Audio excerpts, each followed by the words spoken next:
Hi, everyone. Hello, hello. All right. So this is the link building overview for Shopify, or actually for e-commerce in general. Um, oh, yeah, so this is an overview. We won't get into too much detail here, but this will give you an understanding of how links are built for e-commerce brands. And yeah, so let's dive in.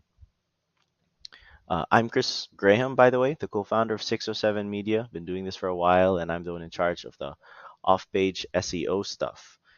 You guys probably know Miko already if you're in our school. If you're not, please do join our school community. It's great. You'll love it.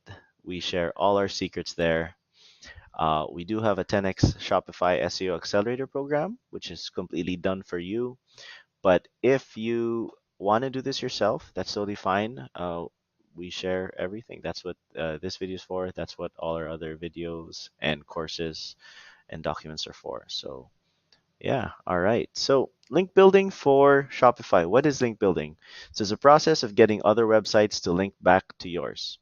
Okay, these backlinks are crucial because they tell search engines that your site is a good site and not a bad site. You can look at them like votes, right? They're a big deal. Um, they say that your site is valuable. You check any top ranking website for a competitive keyword, and you'll see it has hundreds or even thousands of backlinks, right? Uh, if you want to get better rankings, you need to have a good backlink strategy for your e-commerce brand. Yeah. Okay, so types of link building. There's many ways to build links. There's different kinds of links. But I just wanted to kind of focus on what's relevant to Shopify brands or to e-commerce brands. So I have these five kind of types of links or types of link building strategies, right? So number one, foundational links. Okay, these are basic, easy to acquire links, but they are important because they are the foundation. They signal to the search engines that your site is exists, that it exists. It signals to the search engines that your site is not fake. It also sends some signals about what your site is about, right? These kind of links are like business directories, social media profiles, things like that. Okay, next, guest posting and niche edits. This is the bread and butter for e-commerce brand link building. What is it? Guest posting is writing articles for other websites, and in those articles they link back to your site. It's great because you get to control the content of that page, right? Because you're writing it. You get to control the anchor text, and where the link is going to go. You can make it go to a specific collection page, for example, which is very, very useful. And for example, so if you're a curtain brand, you could make a blog post in an interior design website or an interior design blogger site and make it link back to your shop, basically, or to a specific collection page.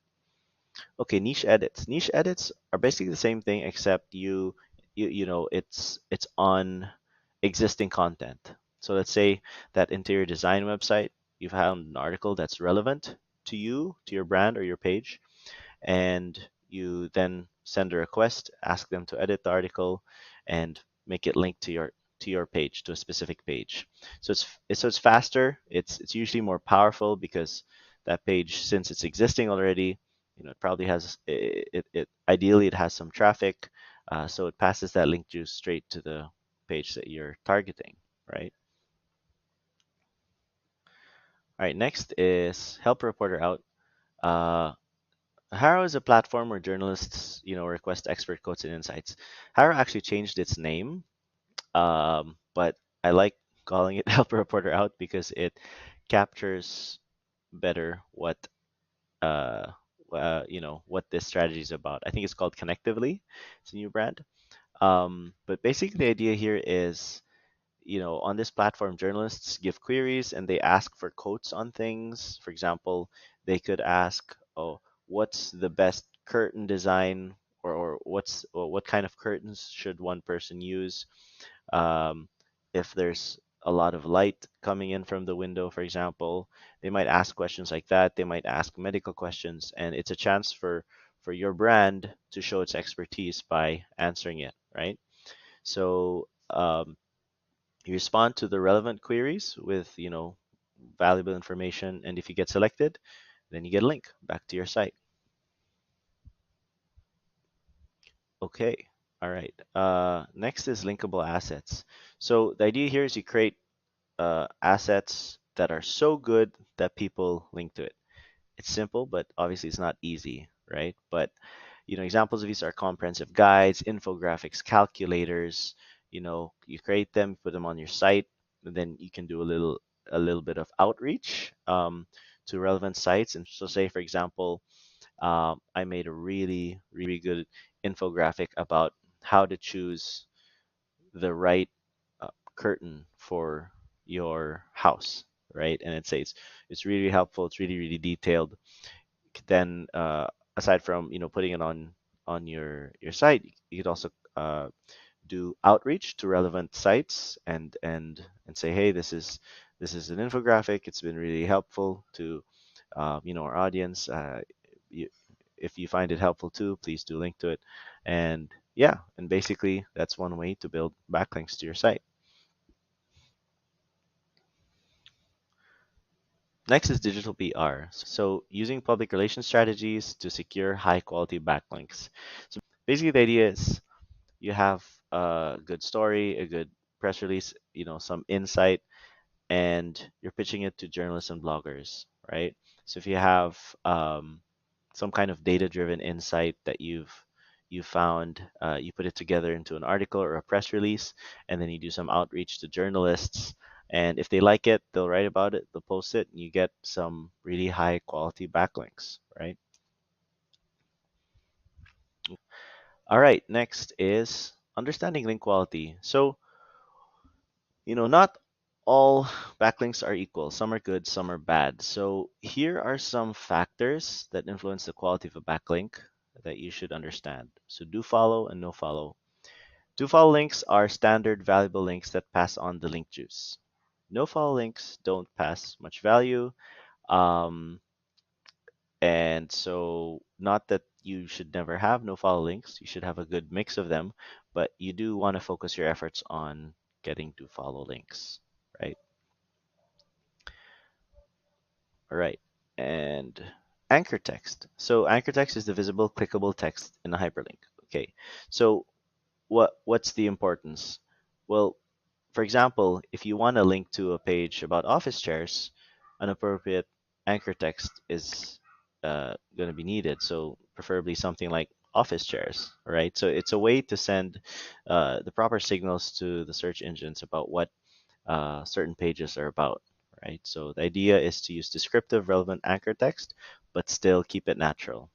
Because when it starts to become unnatural, then that can get scary, right? We don't want to stick out like a sore thumb compared to all your competitors. Okay, relevance. So page relevance and website relevance, what are we talking about here? Um, the link that you want should be coming from a relevant source. So the page ideally should be, relevant to your site. So in a guest post, you want that article to be related to curtains if you want it to link to a curtains collection page, right? And also ideally, the website itself where that page is on should be relevant to your industry. Uh, Connecting it to the example I said earlier, an interior design site is relevant to your curtain brand. So that would make a lot of sense. That would be a good backlink. The more relevant, the better. Right? Domain rating and domain authority. These are metrics that SEO tools have. So SEMrush, for example, uses domain authority. Ahrefs uses domain rating. And it gives it gives you a sense of the website's overall authority, right? Basically, in short, you want higher DRs and higher DAs, but you do want to be careful because they can be manipulated. So you you you want to look at this metric in context with these other factors as well. All right, linked page. So this is a key factor because it is important what page you're linking to. All right, if you want a page to rank, like a collection page to rank, then you send links to it.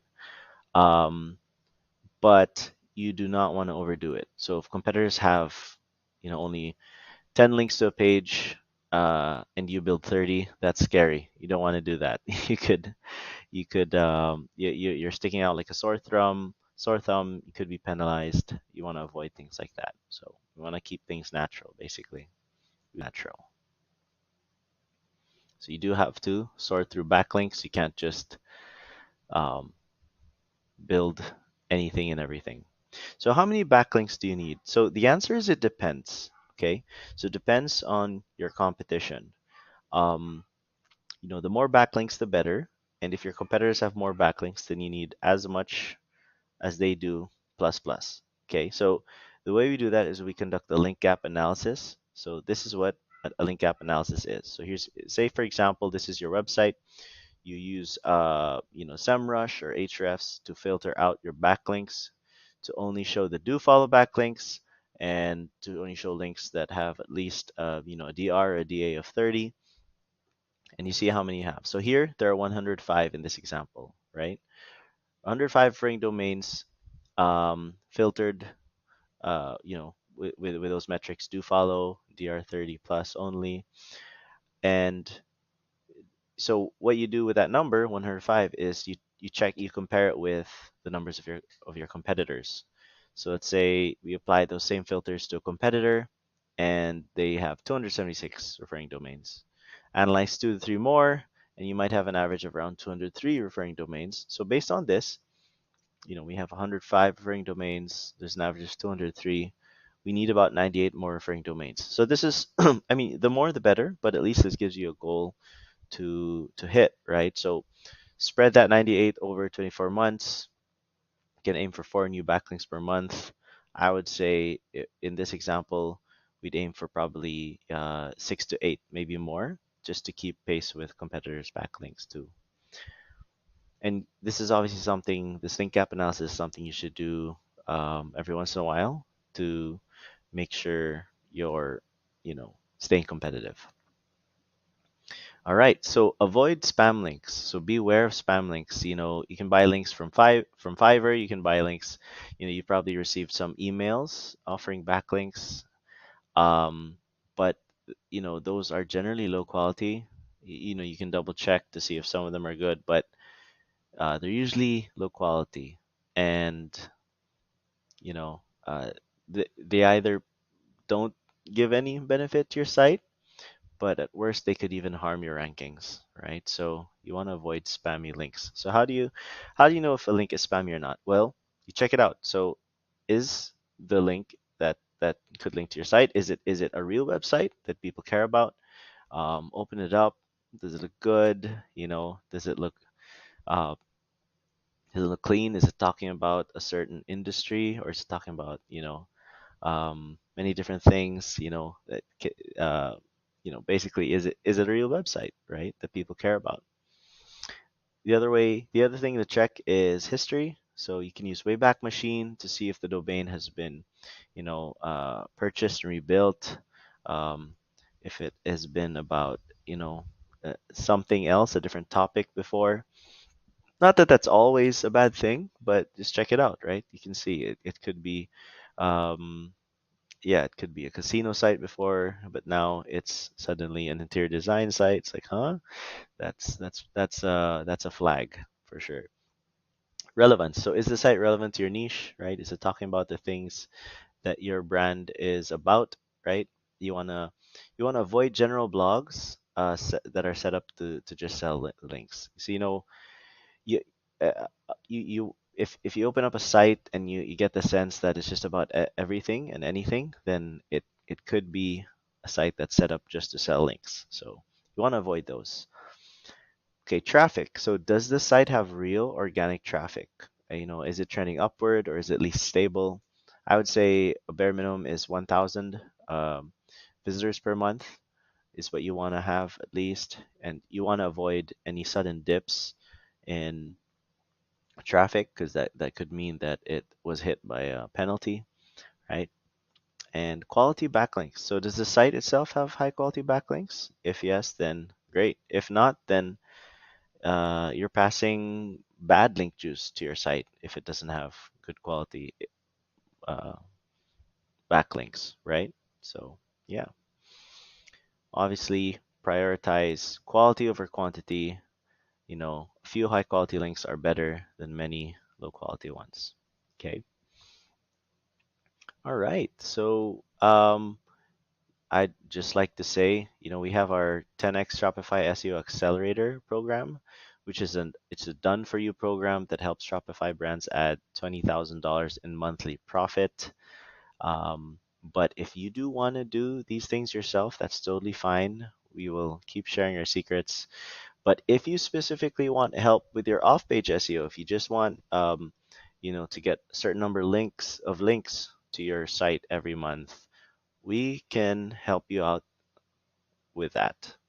We can study your niche, your topic, and do the outreach for you and build the links for you, basically. So if you're interested, just reach out, email Miko at 607media.com, and yeah, we'll have a chat. All right, well, that's it. That's the link building overview for Shopify. I hope you guys found this helpful. Um, Feel free to ask me or Miko any questions. And yeah, all right. See you guys in the community. Bye.